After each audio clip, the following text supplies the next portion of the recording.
ഇവിടെ നമ്മൾ നോക്കുക രണ്ട് വ്യത്യസ്ത തരത്തിലുള്ള ചലന വൈകല്യങ്ങളും ഒരു പ്രത്യേക തരത്തിലുള്ളൊരു ശബ്ദ വൈകല്യവും ഈ കുട്ടിയുടെ ജീവിതത്തിൽ കഴിഞ്ഞ 2 കൊല്ലത്തിനുള്ളിൽ പലപ്പോഴായിട്ട് സംഭവിച്ചു.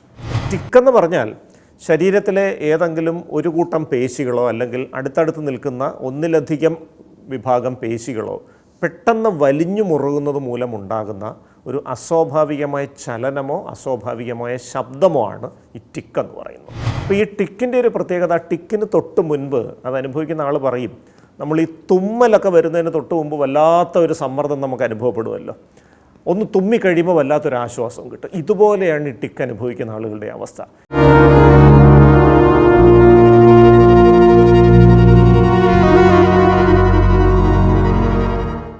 നമസ്കാരം, ഞാൻ ഡോക്ടർ അരുൺ ബി നായർ.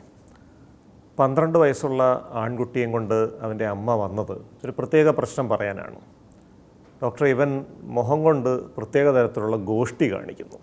വീട്ടിലെ അതിഥികൾ വന്നാലോ സ്കൂളിൽ ക്ലാസ്സിലിരിക്കുമ്പോഴോ ഒക്കെ ഇത്തരത്തിലുള്ള ഗോഷ്ടി കാണിക്കുന്ന കാരണം ബാക്കിയുള്ളവർ വിചാരിക്കുന്നത് അവരെ കളിയാക്കിക്കൊണ്ടാണ് ഇവൻ ഗോഷ്ടി കാണിക്കുന്നത് എന്നാണ്. ഇവനോട് ചോദിക്കുമ്പോൾ ഇവൻ പറയുന്നു ഇവൻ അങ്ങനെയൊന്നും അല്ല ചെയ്യുന്നതെന്ന്. പക്ഷേ എന്നാലും എവിടെ കൊണ്ടുപോയാലും ഇവനെ കൊണ്ട് വലിയ ബുദ്ധിമുട്ടാണ്.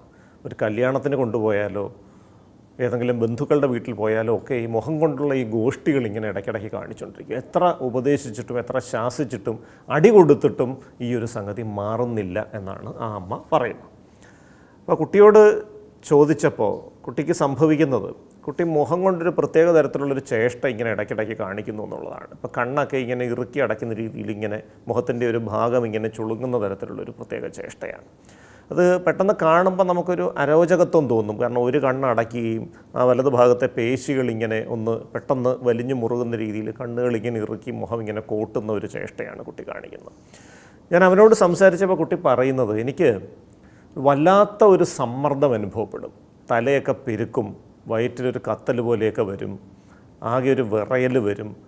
അങ്ങനെ ആ പ്രഷർ വല്ലാതെ ഫീൽ ചെയ്യുമ്പോൾ ഈ പറഞ്ഞ ഗോഷ്ടി എന്ന് പറയുന്ന ആ ഒരു ചേഷ്ട, ഈ കണ്ണ് അടയ്ക്കുകയും ഈ മുഖത്തിൻ്റെ വലതുഭാഗത്തെ പേശികളൊന്ന് ചുരുക്കുകയും ചെയ്യുന്ന ആ ഒരു ചേഷ്ട കാണിച്ചു കഴിയുമ്പോൾ അവന് വല്ലാത്തൊരു സമാധാനം കിട്ടുമെന്നാണ് പറയുന്നത്. അത് ചെയ്യുന്നത് വരെ അവൻ ഈ പ്രഷർ വല്ലാതെ അവനെ അസ്വസ്ഥപ്പെടുത്തിക്കൊണ്ടിരിക്കും. അവൻ പിന്നെ ഒന്നിലും ശ്രദ്ധിക്കാൻ പറ്റില്ല, പഠനത്തിൽ ശ്രദ്ധിക്കാൻ പറ്റില്ല, ക്ലാസ്സിൽ ശ്രദ്ധിക്കാൻ പറ്റില്ല, ആളുകളോട് സംസാരിക്കാൻ പറ്റില്ല. അവൻ്റെ മുഴുവൻ ശ്രദ്ധയും ഈ ഒരു പ്രഷറിലേക്ക് പോകും. പക്ഷേ ഈ മുഖം കൊണ്ടൊരു ചേഷ്ട കാണിച്ചു കഴിയുമ്പോൾ വല്ലാത്ത ഒരു സമാധാനം ഫീൽ ചെയ്യും എന്നാണ് പറയുന്നത്. ആ കുട്ടിയോട് ഞാൻ ചോദിച്ചു നോക്കി, നേരത്തെ എപ്പോഴെങ്കിലും ഇങ്ങനെയുള്ള ഒരു ചേഷ്ടയല്ലാതെ മറ്റെന്തെങ്കിലും ചേഷ്ട കാണിക്കാൻ തോന്നിയിട്ടുണ്ടോ? അവന് പെട്ടെന്ന് ഓർക്കാൻ കഴിഞ്ഞില്ല. പക്ഷേ അവൻ്റെ അമ്മ പറഞ്ഞു, വേണ്ട 1 കൊല്ലം മുമ്പ് അങ്ങനെ ഉണ്ടായിരുന്നു. ഈ തോളിങ്ങനെ പ്രത്യേക രീതിയിൽ ഇങ്ങനെ ചലിപ്പിച്ചുകൊണ്ടിരിക്കുമായിരുന്നു. കുറേ നാൾ അങ്ങനെ അത് തുടർന്നുകൊണ്ടിരുന്നു.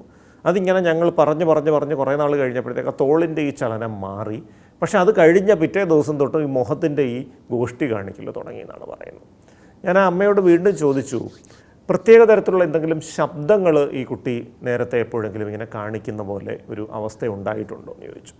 അപ്പോൾ അമ്മ പറയുന്നു, അത് 2 കൊല്ലം മുമ്പ് ഒരു വേനൽ അവധിക്കാലത്ത് ഇവനൊരു വല്ലാത്തൊരു പനിയൊക്കെ വന്നു. അത് കഴിഞ്ഞ് കുറച്ച് നാൾ ആശുപത്രിയിലൊക്കെ അഡ്മിറ്റ് ചെയ്യേണ്ടി വന്നു. അത് കഴിഞ്ഞ് വീട്ടിൽ വന്നു. പിന്നീടും 1 മാസത്തോളം കുഴപ്പമൊന്നുമില്ലായിരുന്നു. അത് കഴിഞ്ഞ് തൊണ്ട ഇങ്ങനെ ക്ലിയർ ചെയ്യുന്ന പോലത്തെ ഒരു സൗണ്ട് ഇങ്ങനെ ഉണ്ടാക്കുമായിരുന്നു എന്നാണ് പറയുന്നത്. ഈ ഒരു സൗണ്ട് അതിങ്ങനെ ആവർത്തിച്ച് ചെയ്തുകൊണ്ടിരിക്കും. അത് സാധാരണഗതിയിൽ തൊണ്ടയ്ക്കൊരു അണുബാധയൊക്കെ വരുമ്പോൾ കുറച്ച് നാൾ തൊണ്ടയ്ക്കൊരു പ്രശ്നം കാണും. ഇങ്ങനെ തൊണ്ട ശുദ്ധീകരിക്കാനുള്ള ഈ സൗണ്ട് ചിലപ്പോൾ ആളുകൾ കാണിച്ചെന്നിരിക്കും.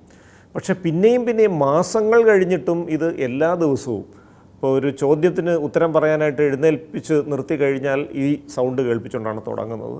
ഒരു വരിക്ക് ഇടയിൽ ഈ സൗണ്ട് കേൾപ്പിക്കും, കഴിഞ്ഞാലും ഈ സൗണ്ട് കേൾപ്പിക്കും. വെറുതെ ക്ലാസ്സിലിരിക്കുമ്പോഴൊക്കെ ഇടയ്ക്കിടയ്ക്ക് ഈ സൗണ്ട് കേൾപ്പിച്ചുകൊണ്ടിരിക്കും. ഈ കേൾക്കുന്ന അധ്യാപകർക്ക് അതൊരു വല്ലാത്തൊരു അലോസരം ഉണ്ടാക്കുന്ന തരത്തിലാണ് ഈ സൗണ്ട് വരുന്നത്. ഇത്തരത്തിലുള്ളൊരു അവസ്ഥ, അതും കുറേ നാൾ ഒന്ന് പറഞ്ഞു കഴിഞ്ഞപ്പോൾ അത് മാറി എന്നാണ് ആ അമ്മ പറയുന്നത്. ഇവിടെ നമ്മൾ നോക്കുക, രണ്ട് വ്യത്യസ്ത തരത്തിലുള്ള ചലന വൈകല്യങ്ങളും ഒരു പ്രത്യേക തരത്തിലുള്ളൊരു ശബ്ദ വൈകല്യവും ഈ കുട്ടിയുടെ ജീവിതത്തിൽ കഴിഞ്ഞ 2 കൊല്ലത്തിനുള്ളിൽ പലപ്പോഴായിട്ട് സംഭവിച്ചു. ഈ ചലന വൈകല്യത്തിനെയും ഈ കുട്ടി പുറപ്പെടുവിച്ച ശബ്ദത്തിലെ വൈകല്യത്തിനെയും നമ്മൾ ഇംഗ്ലീഷിൽ tick disorder, TIC, tick disorder എന്നാണ് പറയുന്നത്.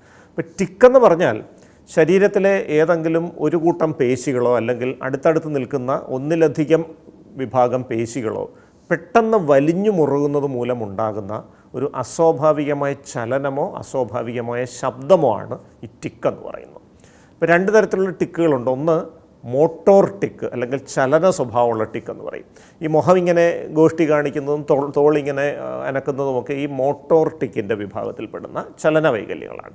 ഈ തൊണ്ട ക്ലിയർ ചെയ്യുന്ന പോലത്തെ ആ ശബ്ദമൊക്കെ വോക്കൽ ടിക്ക് അല്ലെങ്കിൽ ശബ്ദ സ്വഭാവമുള്ള ടിക്ക് എന്ന് പറയും. ഈ ടിക്കുകളെയും രണ്ടായിട്ട് വർഗീകരിക്കാൻ പറ്റും. ഒന്ന് സിമ്പിൾ ടിക്ക് അല്ലെങ്കിൽ ലളിതമായ ടിക്ക് എന്ന് പറയും. ഏതെങ്കിലും ഒരു പേശി മാത്രം വലിഞ്ഞു മുറുകുമ്പോൾ, ഇപ്പോൾ മുഖത്തിലെ കണ്ണുകളിങ്ങനെ ഇടയ്ക്കിടയ്ക്ക് അടച്ചുകൊണ്ടിരിക്കുക, ഇതൊരു ടിക്കായിട്ട് വരാം. അത് ആ ഒരു കണ്ണുകൾക്ക് ചുറ്റുമുള്ള പേശികൾ മാത്രം വലിഞ്ഞു മുറുകുമ്പോഴുണ്ടാകുന്നൊരു അവസ്ഥയാണ് ലളിതമായിട്ടുള്ളൊരു ചലന ടിക്കാണ്, സിമ്പിൾ മോട്ടോർ ടിക്ക് എന്ന് പറയും. ഇനി ഒട്ടേറെ മസിൽ ഗ്രൂപ്പുകൾ ഒരുമിച്ച് കൺട്രാക്റ്റ് ചെയ്യുമ്പോഴും ഈ ടിക്ക് വരാം. ഇപ്പോൾ ഒരു വ്യക്തി പെട്ടെന്ന് എഴുന്നേൽക്കുന്നു ഇരിക്കുന്നു, പ്രത്യേകിച്ച് കാരണമൊന്നുമില്ല, ഇതും ഒരു ടിക്കായിട്ട് വരാം. കാരണം അത് ഒന്നിലധികം മസിൽ ഗ്രൂപ്പുകൾ ഒരുമിച്ച് ചലിക്കുമ്പോഴുണ്ടാകുന്നൊരു അവസ്ഥയാണ്. ഇനി ശബ്ദ സ്വഭാവമുള്ള ടിക്കുണ്ടല്ലോ, വോക്കൽ ടിക്ക്, അതും സിമ്പിളും കോംപ്ലക്സുമായിട്ട് വരാം. സിമ്പിൾ വോക്കൽ ടിക്ക് എന്ന് പറയുന്നതാണ് ഒന്നുകിൽ ഈ തൊണ്ട ക്ലിയർ ചെയ്യുന്ന പോലത്തെ ശബ്ദം, അല്ലെങ്കിൽ ചില പ്രത്യേക തരത്തിലുള്ള കൂവുന്ന പോലത്തെ ശബ്ദങ്ങൾ, അല്ലെങ്കിൽ കുരയ്ക്കുന്ന പോലത്തെ ശബ്ദങ്ങൾ, അത്തരത്തിലുള്ള ശബ്ദങ്ങളാണ്. ഇനി കോംപ്ലക്സ് വോക്കൽ ടിക്ക് എന്ന് പറയും. ഒരുപക്ഷെ ചില തെറി വാക്കുകൾ വായിൽ നിന്നിങ്ങനെ പുറത്തേക്ക് വരുന്നത് പോലെയുള്ള ഒരു അവസ്ഥ വരാം. അപ്പോൾ ഈ ടിക്കിൻ്റെ ഒരു പ്രത്യേകത, ടിക്കിന് തൊട്ട് മുൻപ് അത് അനുഭവിക്കുന്ന ആൾ പറയും, നമ്മൾ ഈ തുമ്മലൊക്കെ വരുന്നതിന് തൊട്ട് മുമ്പ് വല്ലാത്ത ഒരു സമ്മർദ്ദം നമുക്ക് അനുഭവപ്പെടുമല്ലോ, ഒന്ന് തുമ്മിക്കഴിയുമ്പോൾ വല്ലാത്തൊരു ആശ്വാസം കിട്ടും. ഇതുപോലെയാണ് ഈ ടിക്ക് അനുഭവിക്കുന്ന ആളുകളുടെ അവസ്ഥ. ഈ ടിക്ക് വരുന്നതിന് തൊട്ട് മുമ്പ് വല്ലാത്തൊരു സമ്മർദ്ദം, വല്ലാതെ ശരീരം വലിഞ്ഞു മുറുകും, മനസ്സിന് വല്ലാത്തൊരു സമ്മർദ്ദം വരും. ഈ ടിക്ക് പ്രദർശിപ്പിച്ച് കഴിയുമ്പോൾ ഈ തുമ്മിക്കഴിയുമ്പോഴുണ്ടാകുന്നതിനെ പോലത്തെ ഒരു റിലാക്സേഷനാണ്. ഇപ്പോൾ ഈ ഒന്നിലധികം മോട്ടോർ ടിക്കുകൾ, ഒന്നിലധികം ചലന സ്വഭാവമുള്ള ടിക്കുകളും ഏതെങ്കിലും ഒരു ശബ്ദ സ്വഭാവമുള്ള ടിക്കും ഒരു വ്യക്തിയുടെ ജീവിതത്തിൽ പലപ്പോഴായി വരുന്ന ആ ഒരു രോഗാവസ്ഥയ്ക്കാണ് ടൂററ്റ്സ് സിൻഡ്രോം എന്ന് പറയും. അപ്പോൾ ഈ കുട്ടിക്ക് ടൂററ്റ് സിൻഡ്രോം എന്ന അവസ്ഥയായിരുന്നു. തലച്ചോറിലെ ബേസൽ ഗാംഗ്ലിയ എന്ന് പറയുന്ന ചലനങ്ങളെ നിയന്ത്രിക്കുന്ന ആ മേഖലയിലെ ചില രാസവസ്തുക്കളുടെ വ്യതിയാനമാണ് ഇതിന് കാരണം.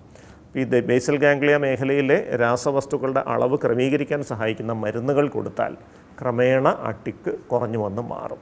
അതിനോടൊപ്പം ഈ ടിക്കിൻ്റെ തീവ്രത കുറയ്ക്കാൻ സഹായിക്കുന്ന ചില റിലാക്സേഷൻ വ്യായാമങ്ങളും കുട്ടിയെ പരിശീലിപ്പിക്കണം. അപ്പോൾ ഈ മരുന്നുകളും ഈ റിലാക്സേഷൻ വ്യായാമങ്ങളും ഒരുമിച്ച് ഉപയോഗിച്ചാൽ പൂർണ്ണമായിട്ടും ഈ ടിക്ക് ക്രമേണ കുറച്ചുകൊണ്ടുവന്ന് മാറ്റിയെടുക്കാൻ സാധിക്കും.